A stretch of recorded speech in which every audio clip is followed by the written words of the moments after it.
With rape, the first time I was raped, I was 4 years old, and it was neighbor's houseboy and his friends.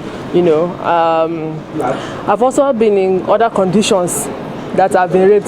If I've not been raped in my lifetime, I've been raped over a dozen times, for different reasons, different points in my life.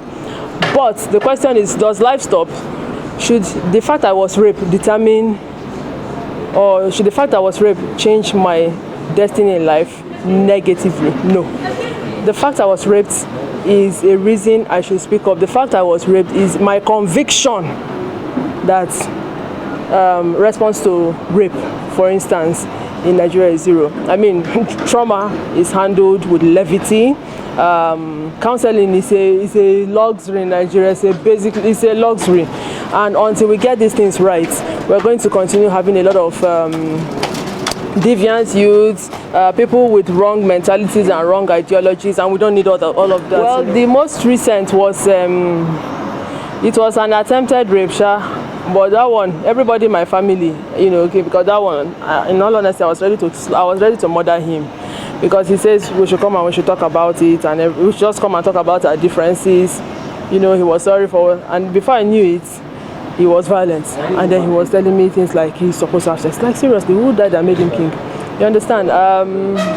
But the beauty of it was I knew that I was ready to commit murder, because it had gotten to that point for me, and I was proactive and called my family. So while everything was going on, before I knew it, my family members came in, and a man just see you and where they go first.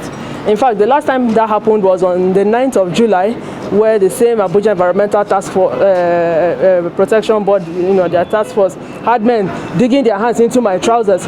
Like, seriously. We red belt in those areas for a reason, because it is private. We don't want to, unless I take it off willingly and say you're welcome. It's a no-go area. I mean, we should learn to communicate. We should stop using force. We should stop using brutality on citizens. And until that happens, we're just going to continue getting a lot of things wrong. Dorothy Njemanze Foundation. Okay, well, because of the abduction of women in Abuja, I went to Public Complaints Commission to complain.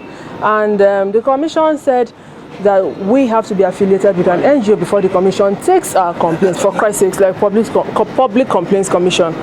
But sensing that there could be sacred cows that people are trying not to have anything to do with, we proceeded to Corporate Affairs Commission.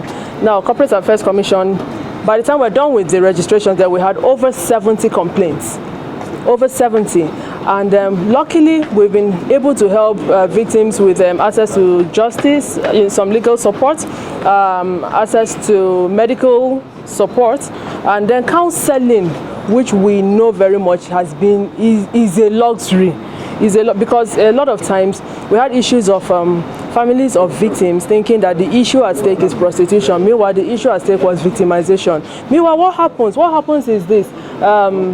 Women are violated, and then sexual offenses are used because of fear of stigmatization, knowing that fear of stigmatization will ensure that many women don't speak up. And for that reason, a lot of people just keep quiet, suppress the thing, and just keep holding it down. And anything they tell you, you don't have an opportunity to defend yourself. Even if you try to defend yourself, you're already branded prostitute, and nobody wants to hear from a prostitute. But coming to think of it, even the people who are called prostitutes are human beings. So there's no reason to treat any of them short of a human being. If you don't understand what's in here, how then do you want to help them? If you don't make a connection with somebody in a well, how do you want to pull the person out of the well? That's my thinking. Over 60% of the population is illiterate. Over 60% of the population lives below the poverty line. So the factors that these contribute to the problems we have now, how best can you address it? Adult literacy, subconscious learning. The best engaging platforms are the media.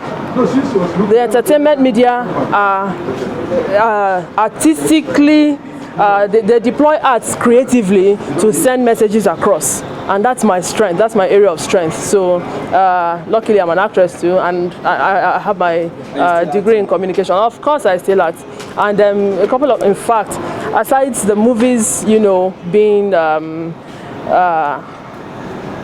tipped for awards here and there, I am happy that finally people stop seeing me as a mad person, because before now, the only media house that even took me serious in the first instance was Sahara Reporters. Let's start from there. that was where people now started hearing, and I was able to put victims to come up and say this is their experience, this is what they went through, and all of that. And eventually, Silent Tears, my story inspired the documentary Silent Tears. Silent Tears was done by Osiwa. Silent Tears took over 3 years to do. Silent Tears is now out, and Silent Tears won Viewers' Choice Award in the AFRIF 2015. So we're happy that people can see women as human beings, because women's rights are human rights. And don't forget that women are very instrumental to our society. Why? Because women give birth to children. A woman who is empty here or here cannot give the children what a woman gives from here and what a woman gives from here.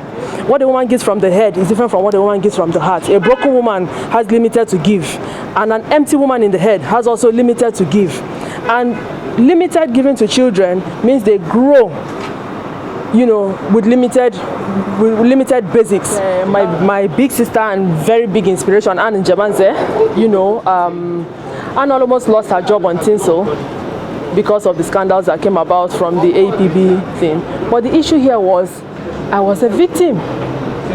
It was wrongly reported. What was reported was an Njemanze, actress Njemanze, prostitute. That was what everybody was taking. A lot of people also say, you know, it will pay you a lot better to just focus on your acting work, you know, this and that. My brother and my sister, all die or die. Everybody 6 feet 9 we get. No difference. You understand? So, especially the religious people at this point, standing in the gap on behalf of the land, which the Bible advocates, is not staying in your closet and praying for things you cannot come out in the public and defend. Your open yes or no is what God planted you wherever for. That's how I see it. Relationships with my colleagues, I've had wonderful colleagues who are supportive. There's Brian Okwara, there's Derele Edu, there are a lot of people, Stella Damasos, Chika Ike. I mean, the few people who check on me once in a while, like, Dory, are you really sure you're good? I mean, I don't know why you get the power to do these things, but God will bless you. I mean, they're wonderful people. Uti, I mean, they're just a few, when I say wonderful, they go out of their way to make sure that I'm fine, because they know that caregivers also need care, and they're supportive. I mean, a lot of people, as at last 2 years, a lot of people were decasting me from jobs because they say I was fighting the government, simply because I spoke up and said, government not listening to victims translates to government supporting injustice done to victims, and then it becomes state-sponsored violence against the people. And then my MC jobs, everything, they started taking away from me. But you see, it's never too late to start your life all over again. I've done so, I do so repeatedly, and I encourage you, don't be scared. Talk. When you finish talking, highest they will do, they'll take material things away from you. But with God, and what God puts inside you, it's easy to start life all over again.